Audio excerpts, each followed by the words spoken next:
बंदे बोलना भी लाइन ही देखो सर बंदे की जरूरत है।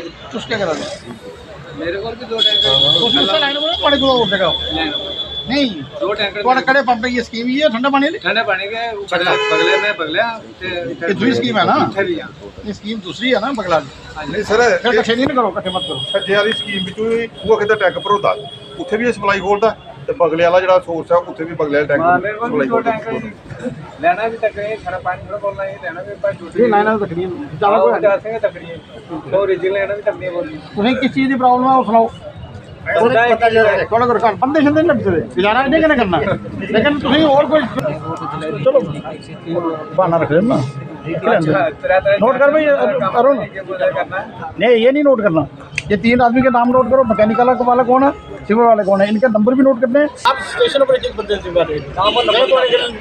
कंटेक्ट करोगे नहीं होंगे तो फिर एडीसी साहब को सीधे कंप्लेंट करनी है ठीक है ठीक है दूसरा बोलो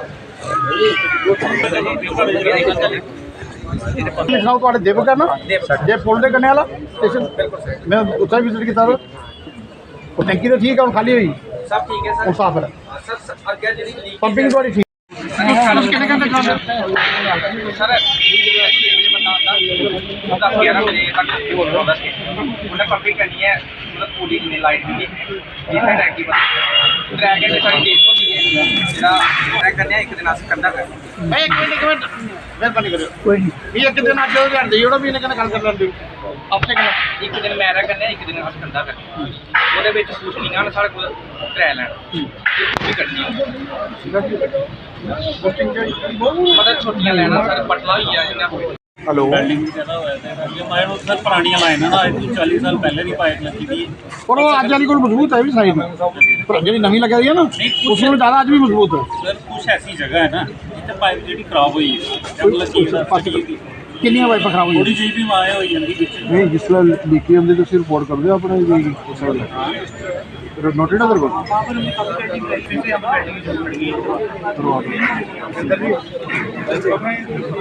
बाकी तक लीकेज है इमीडिएटली 40 साल पहले के किनिया पाइपें चलती हैं पंचायत में सही बैठी बाकी रेडी करवानी पड़ेगी बात एक पंचायत की नहीं है सर बात एक लाइन की बात अगर एक लाइन को पकड़ा उसको कंप्लीट करो कम से कम उनको तो पानी मिले अगर हाँ जी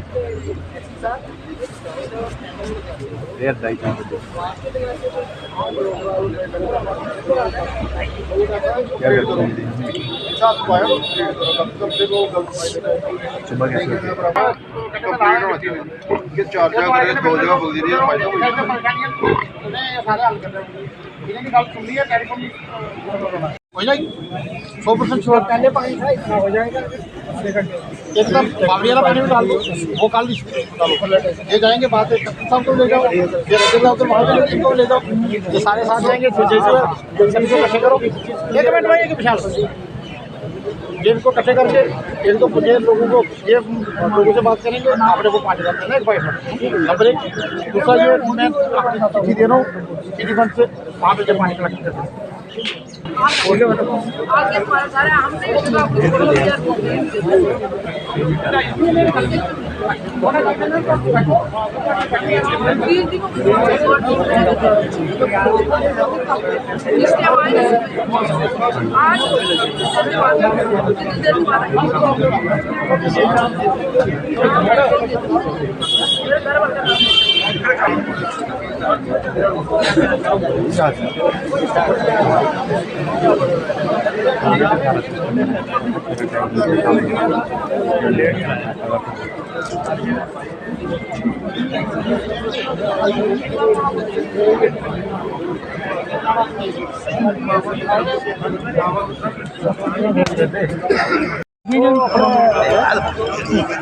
पूछना कि निकलूँ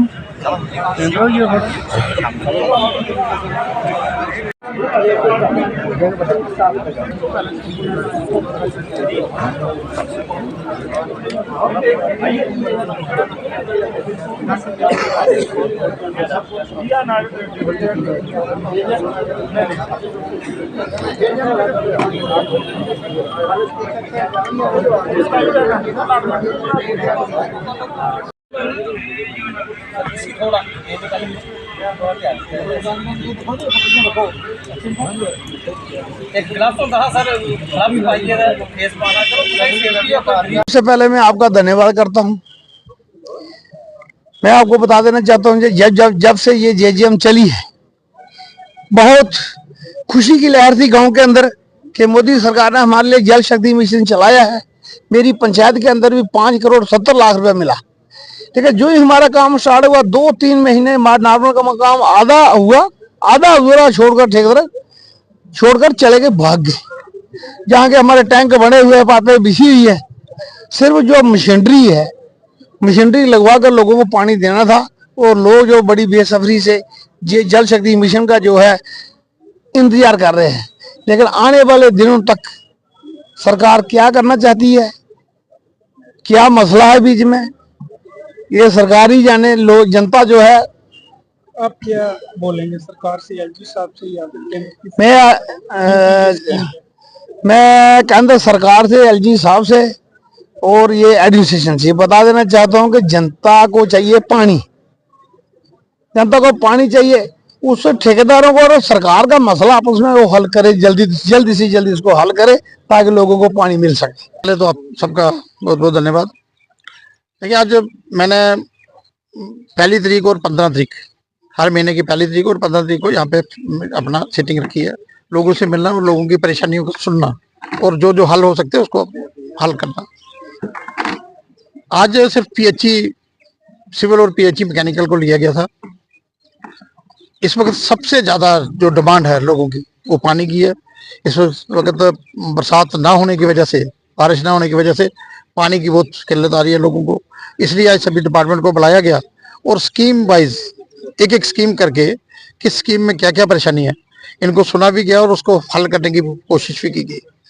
एक्सीएन सिविल और एक्सीएन मैकेनिकल भी मेरे साथ थे, एडीसी साहब साथ थे और सारे जेईज वगैरह, सारे एडब्ल्यूज वगैरह हमारे साथ बैठे थे।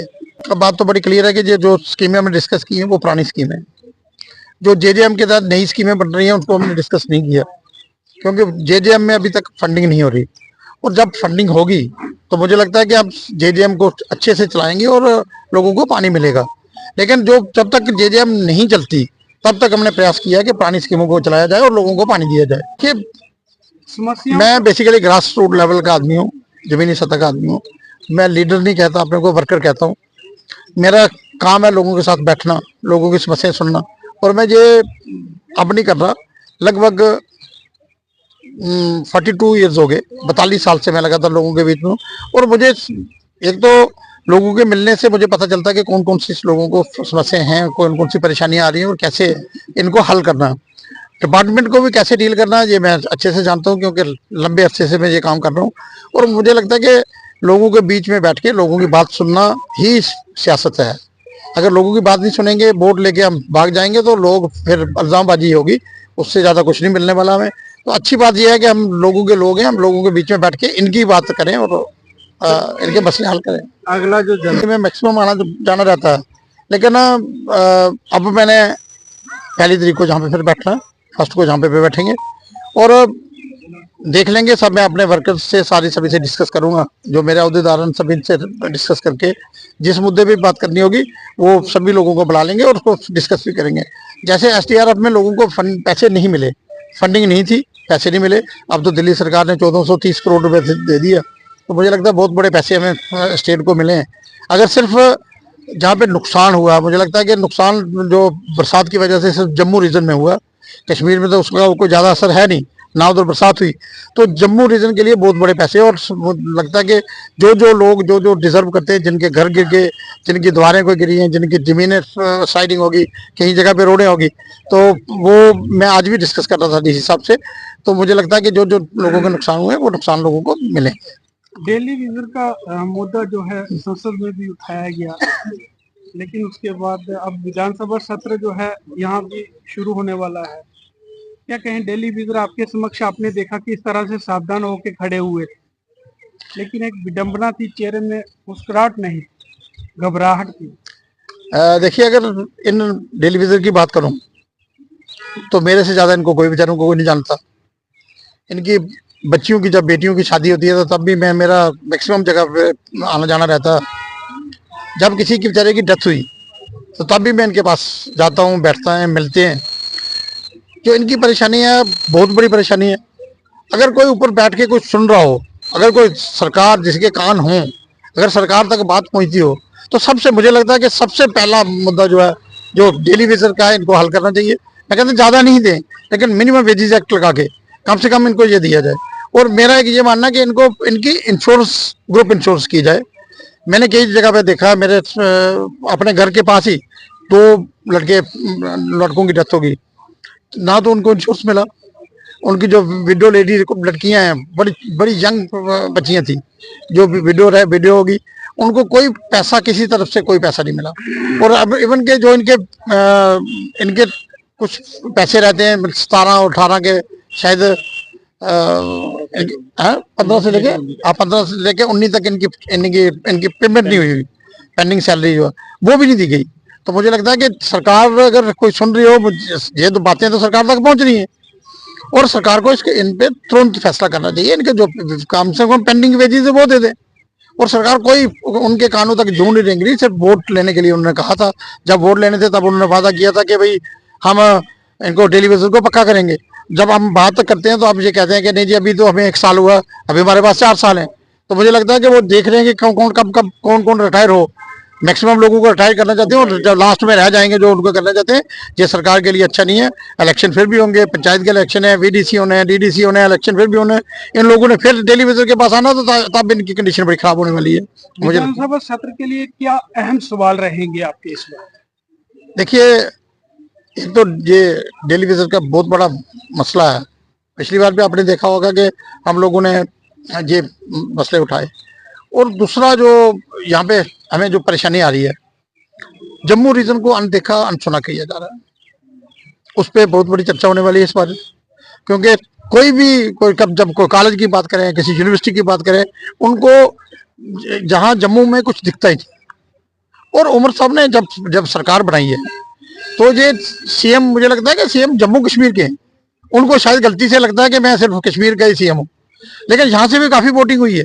और जिस विधानसभा में मैं इलेक्शन, तो वहां से भी उन्होंने 20,000 वोट लिए। तो ये ठीक है कि ये सीट भारतीय जनता पार्टी की है, लेकिन जो 20,000 इनके वोटर हैं उनको तो देखना चाहिए।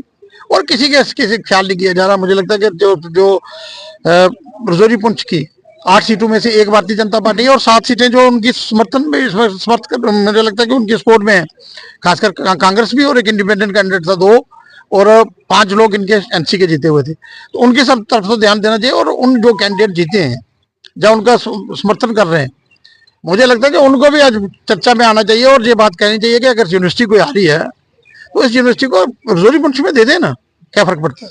अगर वोट ले सकते हैं तो वो यूनिवर्सिटी भी दे सकते हैं, पर कहीं ना कहीं तो बात करें। मल्टी स्टोरी के पैसे कुछ जो है आपने दिए थे, यहाँ पे काम उसका शुरू होना था, लेकिन अभी विलंब हो रहा है, कब तक शुरू होगा? देखिए, उसमें कुछ प्रॉब्लम्स आ रही थी। पहले जमीन को देखना था किस जगह पे हमने बनाना। वो जगह हमारे कुछ लोगों ने साथ भी देखी, DC साहब की उसके में इन्वॉल्वमेंट थी, हमारे जहाँ के ADC साहब और तहसीलदार साहब सभी ने मिलकर देखी है। वो हमें उनको दे दी है। उसका एक टेंडर हो गया था, जो ड्राइंग है, डिज़ाइन है, उसके लिए डिज़ाइन बन के मेरे पास आ गया हुआ है। अब सिर्फ कंसेंट हमारी लेनी है, उसके बाद वो डिज़ाइन वेट करना। डिज़ाइन वेट करने के बाद मुझे लगता है कि वो जल्दी हो जाएगा। धन्यवाद करता हूँ कि आप अपना कीमती समय जो है वो देख के हमारे जो कवर करते हैं आप कार्यक्रम को। दूसरा ये है कि MLA साहब इलेक्शन से पहले ही लोगों से उन्होंने एक कमिटमेंट की थी कि मैं महीने में 2 दिन जो है वो सुंदरबनी में गुजारूंगा, और बाकी जो दिन है वो कालाकोट में करूँगा। तो जैसे एज़ पर उनकी कमिटमेंट है, वो यहाँ पे आते हैं। और आज का जो कार्यक्रम था, ख़ास तौर पे इस समय समस्या चल रही है सुंदरबनी के अंदर, या एडजाइनिंग एरिया, स्योट है, देवक है, ये एरिया हैं। ये सबसे बड़ी समस्या है कि ये पानी की समस्या बहुत चल रही है। तो पिछले दिनों जो बहुत बारिशें हुई हैं, कुछ पाइपें बह गई, कुछ जो हमारे पहाड़ी एरिया हैं वहाँ पे पानी के सोर्सेज ख़त्म हो गए हैं। तो उस पर एक चर्चा करनी बड़ी ज़रूरी थी। आज का जो कार्यक्रम था एक्सक्लूसिव जो है BHE डिपार्टमेंट के जितने भी जो है वो पदाधिकारी थे उनके साथ किया गया था, और वहाँ से काफ़ी अच्छी चीज़ों की डिस्कशन हुई है। जैसे वेल्डिंग के सेट हैं, कुछ मोटरें हमारी जो है बह गई हैं, वो उनको वहाँ से रिकवर करना है, निकालना है, और फिर से उनको रिवाइव करके काम शुरू कराना है। यहाँ पे लोग हैं जो मेरी आवाज़ सुन रहे हैं। अभी थोड़ी देर पहले आदरणीय एमएलए साहब ने भी वाइट दी है अपनी किसी इशू को लेके। और मैं ये कहना चाहता हूँ कि कई लोगों को हो सकता पता नहीं हो कि एमएलए साहब जो है वो कब और कहाँ बैठते हैं। मैं उनको ये रिमाइंड कराना चाहता हूँ, क्योंकि ये हमारी जनता है। एमएलए साहब को इन लोगों ने वोट दे के जो जिताया है, हम इनका धन्यवाद भी करते हैं। और लोगों से जो हमने प्रॉमिस किए थे एमएलए साहब ने, वो चाहते हैं कि प्रॉब्लम कोशिश करें कि जितनी ज़्यादा जल्द से जल्द वो प्रॉमिस जो है वो हाल हो। इसलिए मैं दोबारा कहना चाहता हूँ, हमारे एमएलए साहब जो है 1 तारीख महीने की और 15 तारीख को इनका यहाँ पे दरबार लगता है। कोई भी व्यक्ति जो है यहाँ पे आ सकता है डायरेक्ट। अगर नहीं किसी को कोई समझ लगती, ITI कॉलेज के पास हमारा भारतीय जनता पार्टी का कार्यालय है, वहाँ पे आ सकते हैं। हमारे कार्यकर्ता, बूथ प्रेसिडेंट, मंडल प्रधान हर एरिया में हैं, तो उनसे संपर्क करें, वो आपको यहाँ तक ले आएंगे। और आपका एक बार पुनः बहुत बहुत धन्यवाद।